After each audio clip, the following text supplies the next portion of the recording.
Hey, my name's Andrew Schwartz here in Portland, Oregon.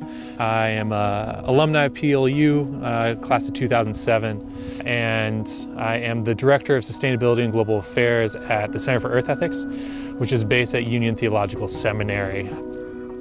And we work on climate and environmental issues.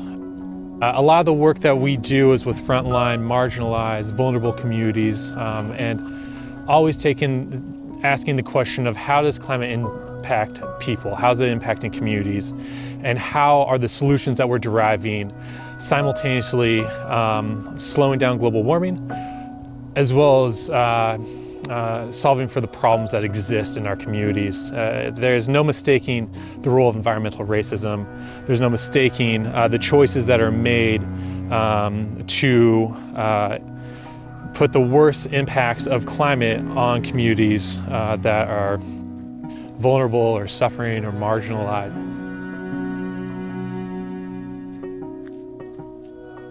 I think we need to take a step back and look at the beliefs and values that are the most present in our society. What are the stories that are being told? And the story that's being told is it's best to be wealthy, it's best to consume, it's best to be individualistic. And we're seeing the absolute worst parts of that coming true now, where you're seeing communities that are being devastated. You're seeing that the desire to grow and consume more and more is outstripping what the planet has to offer. Why have our values become so obscured towards what's best for one, but not best for the rest? And I think that for us is where we try to do our work at the center, is engaging these questions of values, engaging these questions of tradition and culture, and asking what needs to change within ourselves and with our communities to overcome this crisis, because this crisis is perpetuated by a style of life that is not copacetic with the natural world, and we're seeing that so badly. We're seeing the fires, we're seeing the floods, we're seeing the rain, the droughts, everything. And these are all symptoms of a corrupted system. And we need to take a deep look at our society and what we say values the most, and we need to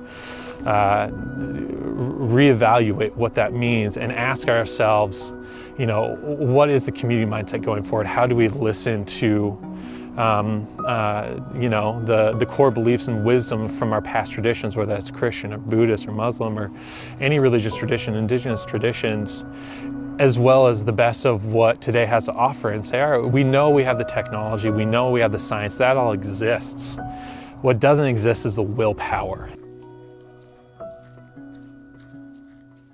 No one thing is going to solve the climate. There is no single technological solution. There's no magic button that's going to be pressed that's going to solve this. What solves it is each of us in our own ways, in our own localities, through our own passions and strengths, working to the best of what we can and being in conversation with, you know, with others. For me, working on climate, working on the environment is an opportunity to leave something better than where I found it, and hopefully build something that my daughter can enjoy for years and years to come. And I think that's true for a lot of us who are getting to this work, is we see it's an existential threat, yes, but there's also this really a lived experience of, will she be able to have the same life at 10 that I had at 10? Or is she going to have to ask completely different questions about what her future will hold? And I think for me, that is a deep, deep moral question that we cannot get wrong. We have to answer this question the right way, and that comes from reorienting the way that we are with each other, the way that we are with this world, and listening to those who are able to help get us there. And so for me, it's just, you know, I think I don't know what else we can do but live into the world that we have, to be with the community that holds us together, to love deeply, and to challenge what threatens that. And if, you know, I think that's what we're called to do. And so that's why I'm in this work, and I hope that you'll join me in it.